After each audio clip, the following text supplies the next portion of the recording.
titingnan mo nga siya, ay para siyang isang simpleng baso lang dahil ganyan lang naman siya ka-cute. Ayan. May hawakan pa siya.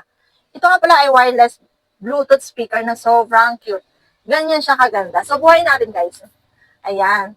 Ang kagandahan nito guys, kahit saan pwede mo siyang dalhin. At may LED light na rin yan. Ikaw ang mamimili ng ilaw na gusto mo. Ayan. Select natin. Ayan. Ikaw ang mamimili kung anong ilaw ang gusto mong ilagay. So, ayan na nga siya. At tumatagal yan ng 3 to 4 hours ang charge niyan, ang battery niyan. Kaya pwede mo siyang tuloy-tuloy na gamitin ng 3 to 4 hours. Kaya lang siguraduhin mo lang na naka-full charge yan. At sa tunog naman guys yan, ang ganda, walang kaluskos guys. Testing natin. So, at alam mo ba kung magkano yan? 128 pesos lang yan. Kaya naman kung gusto mong ganito kaganda at kamurang wireless Bluetooth speaker guys, i-go mo na to. Nasa yellow basket ko yung link nito, mag-check out ka na. Bye!